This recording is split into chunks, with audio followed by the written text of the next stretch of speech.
Hey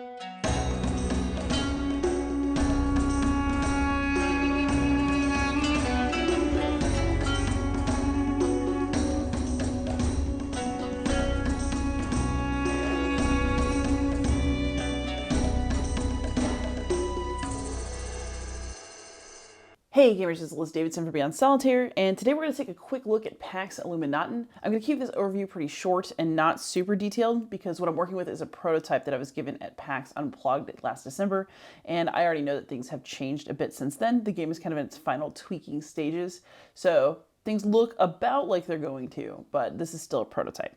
So this is a game from Ion. It's by Oliver Riley. And it is a game about trying to spread Illuminati influence across Europe. So basically you're working with a bunch of European dudes who look like they smelled a fart. So I'm going to talk you through just the general how to play Pax Illuminaten.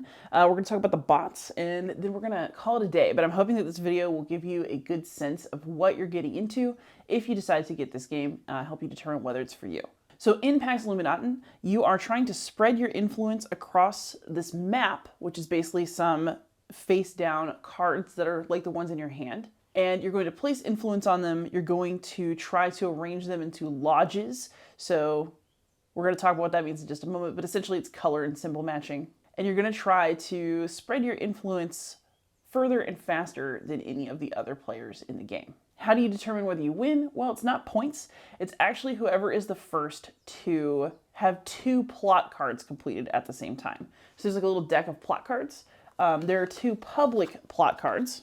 So in this case, we have Consort of Peers and Influential Converts. So basically we're supposed to be trying to control cards of an ace rank, which we'll talk about ranks in a moment.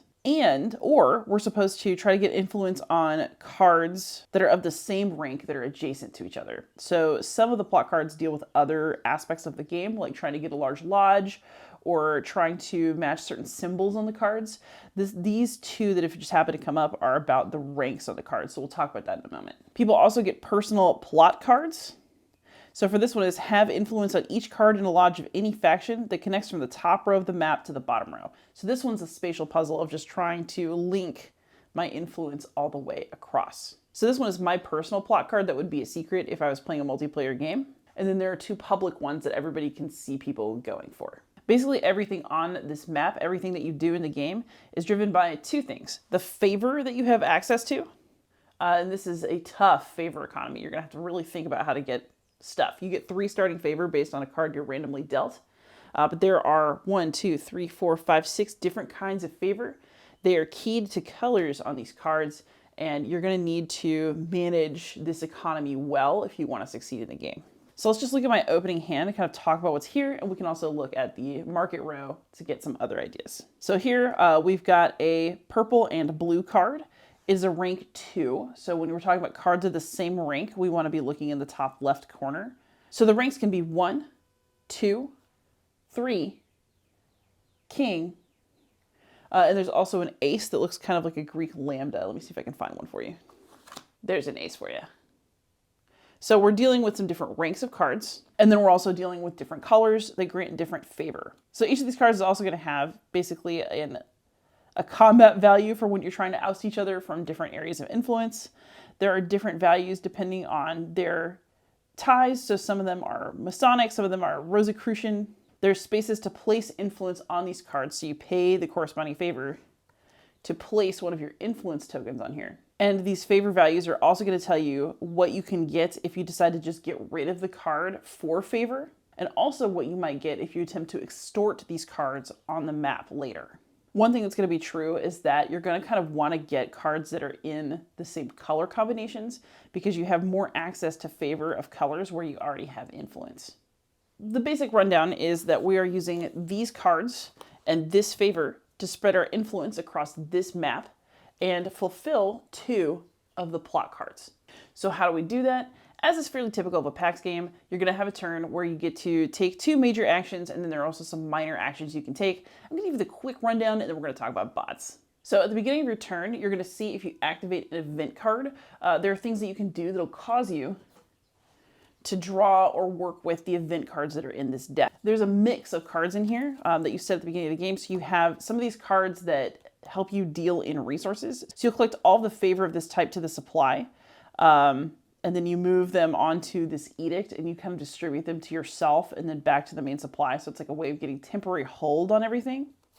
And then you also have standard events that you can play to do something really cool. So Rosicrucian Advance basically lets you do extra free stuff with your card that has a Rosicrucian cross on it. So the events are powerful. They're also a bit of a game timer. You don't want to run out of these if you're not ready to decide who wins and loses this game. Then you go into the action phase and you can basically do any of your actions in any order. You can do the same action twice, but here are your options. You can do up to 2 main actions. You can scheme with the cards that are in your hand. You can claim a faction, which we'll talk about, or you can claim a plot. So what are all those? Let's talk it out. So the thing that you're going to start by doing a whole lot is scouting. So when you scout, you are basically paying a favor to look at adjacent cards. So for example, where your player card is, this is actually an important thing. You have to leave your player mat here because this shows that we are adjacent to these 2 cards. Likewise, the bot that's set up here that we're going to talk about is adjacent to these 2 cards to start with. You're essentially adjacent to anywhere where you have your own influence. You have a home base to work from. So basically when you scout, what happens is you pay one of these favors. So let's say that I want to pay my purple crown. And so this is what I'm going to pay to the favor bank. That was a favor that matched me, one of these 3. So now I get to flip one of these cards. So what we do is instead of just flipping this card and living with what's there, let's say that we're going to do this one, you pull it into your hand. All right, so now we've got Karl August, the Grand Duke of Saxe-Weimar-Eisenach. This is a nice card. It's an ace. I could decide that I want to put it back here, or I can put any other card from my hand out on the map. So because I want to put something out that I can still influence, maybe I want to put him in my hand for now, and I want to take maybe one of these guys and just start getting some cheap influence out on the board. So maybe what I want to do is put out Franz Wilhelm von Spiegel. And now I've scouted, so I got to look at the card that was here, and then I could keep that card and put a different card from my hand out, or I could put that card, or I could leave that card where it was.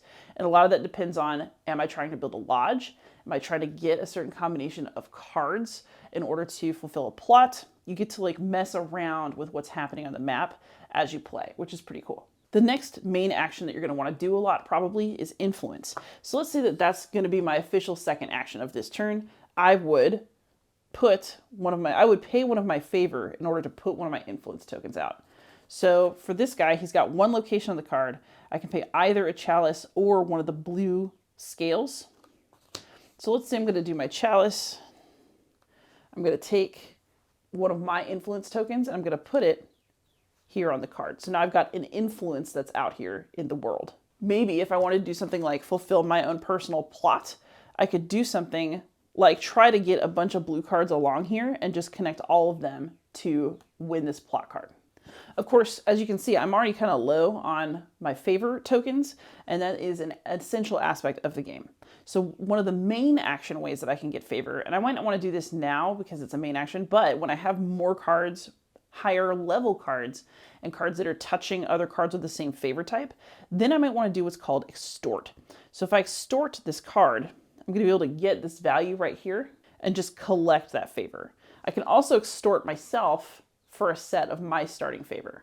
So you're going to want to make sure that you are making good setups so that you can extort for more cards and get more favor because you're really going to need it desperately. But basically, if I had this rank 1 card and I've got other cards of the same rank that are near each other, there's also something called the Whisper Rule, where I can collect favor value from cards with my influence that are the same rank. If I extort this card, all the other ones that are touching it, where I have an influence, I can also collect from. Another action you can take is to organize. So if I've got a bunch of influence out here, but I need to kind of pile it up in one specific place, I can actually move my influence around. Basically, I can take one of my influences from a card that's of the faction I selected and move it to an open location on a card that's next to it. And you can do this multiple times during an organizing action. So if your influence is kind of lopsided or you're trying to compete with somebody over an adjacent card, you might want to just organize instead of try to pay fresh favor to get a new influence disc out. Another action that you can take is to expel. So you'll note that when I was scouting, I was able to pull this card up from the map and put a card of my choosing out. When you expel, essentially what you're doing is you're swapping a card that's out of the map with a card from your hand. So because so much of the game's victory conditions depend on things like having cards of the same suit that are adjacent to each other, or having what's called a lodge, which is multiple cards of the same color that are all adjacent to each other.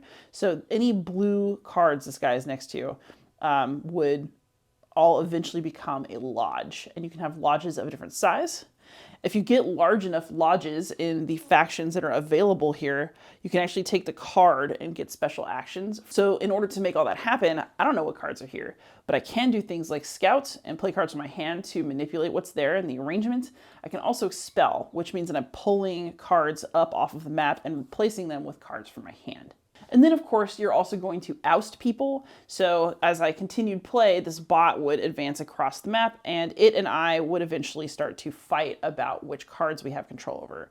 And so it's only natural that eventually we're going to have a little influence battle and do an oust action against each other. So when you perform an oust action, you look at all of your influence that's connected to you at that moment, and you look at all of their influence that they have to bring to bear. You play cards against each other to try to overpower each other. And then depending on whether you have advantage or disadvantage, you can actually kind of trump the conflict by playing either an ace or a king, depending on whether you have disadvantage or advantage. So basically all that handy stuff that you've been doing is going to come in handy both in terms of doing your own little designs to get plot cards, and also figuring out how to stymie the whims of the bot.